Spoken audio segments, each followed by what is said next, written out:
Boa tarde, seguidora de 24horas.com. Bueno, diretamente de San Nicolás. Manebos por vir aqui não projeto inicial, alguns semana passada, para exatamente dia 11 de junho, está claro.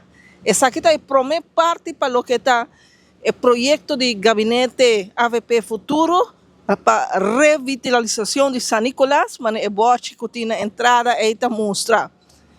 A preocupação que o cidadão não está tendo é caminho aqui vira de solo direção, a resultado não está correto. Mas você pode mirar, se nos camarógrafos Teodoro de Jong ilustrar, você pode mirar que caminho aqui queda de duas direções. Que é para 30 e vou passar na for de Ecaia aqui.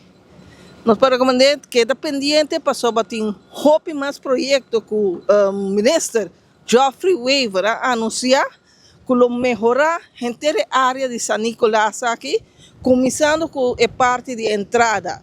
Projeto que lo viene a hacer, además de abertura que tem recentemente de Secrets, que está dando boost do centro de San Nicolás, que pouco a pouco mira mais gente a mobilizar na área aí.